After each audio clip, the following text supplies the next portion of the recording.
दोस्तों, जब भी हम किसी गाने में कोई स्ट्रमिंग प्ले करते हैं तो उस स्ट्रमिंग को हमें बार बार रिपीट करना होता है। तो जहाँ से वो स्ट्रमिंग रिपीट हो रही होती है उस जगह पे हम कुछ स्ट्रोक्स ऐड करते हैं। उन स्ट्रोक्स को ही फिलर कहते हैं। अब ये फिलर ऐड करना क्यों ज़रूरी है और क्या ये हर स्ट्रमिंग में ऐड होता है, ये समझने के लिए आपको ये पूरा वीडियो देखना पड़ेगा। और उससे पहले वीडियो को जल्दी से लाइक और शेयर कर दीजिए, और अगर आप चैनल पर नए हैं तो चैनल को सब्सक्राइब कर लेना और बेल आइकन को प्रेस जरूर कर देना, ताकि मेरे आने वाले जितने भी नए लेसन हों उनका अपडेट आपको सबसे पहले मिल सके। तो दोस्तों, सबसे पहले मैं आपको कोई भी एक स्ट्रमिंग प्ले करके दिखाऊंगा बिना फिलर के, और उसके बाद आपको फिलर के साथ भी प्ले करके दिखाऊंगा, ताकि आपको दोनों में डिफरेंस पता चल जाए कि फिलर ऐड करना क्यों ज़रूरी है और फिलर ऐड कहाँ किया जाता है और किन किन स्ट्रमिंग में फिलर ऐड होता है। तो स्ट्रमिंग में एक सिंपल सी ले रहा हूँ जो कि बेसिक स्ट्रमिंग होती है, down down up up up down. अभी मैंने इसमें फिलर ऐड नहीं करा है, तो मैं आपको सबसे पहले बिना फिलर के प्ले करके दिखाता हूँ।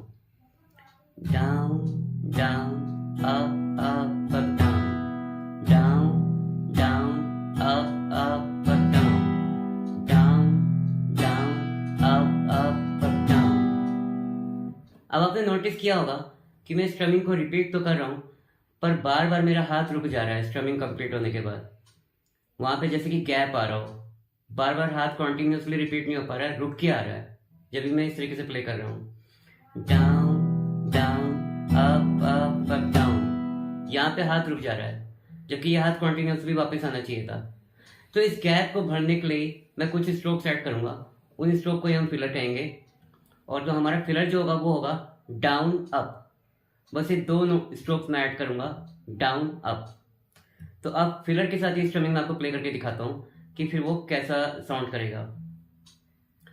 Down down up up up down down down down up up up down down down down up up up down down down down up up up down down. तो आपको समझ में आ रहा होगा कि फिलर ऐड करना क्यों ज़रूरी है और फिलर ऐड कहाँ किया गया। क्योंकि जब हम बिना फिलर के स्ट्रमिंग बजा रहे थे तो हमारा हाथ रुक रहा था इस तरीके से, down down up up up down, down down up up up down. पर जब हमने इस जगह पे दो स्ट्रोक्स ऐड कर दिए, डाउन अप, यानी कि फिलर ऐड कर दिया, तो वो जो एक चेन टूट रही थी वो चेन जुड़ गई। उसके बाद फिर जैसे हम गले में चेन पहनते ना, वो आराम से घूमता रहता है लॉक लगने के बाद, तो सेम एक तरह से वो लॉक लग गया वहाँ पे फिलर का।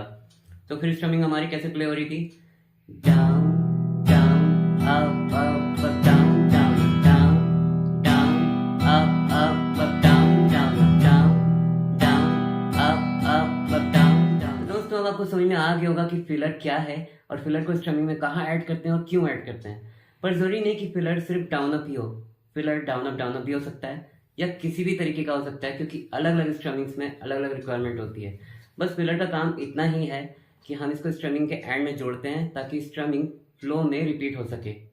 पर कई स्ट्रमिंग ऐसी भी हैं जिसमें फिलर की ज़रूरत पड़ती नहीं, वो खुद में ही फ्लो में प्ले हो जाती हैं, जैसे कि down down up down up down down up down up. इस स्ट्रमिंग में फिलर की ज़रूरत है ही नहीं, ये खुद में ही फ्लो में रिपीट हो रही है। और एक स्ट्रमिंग और है, डाउन डाउन अप डाउन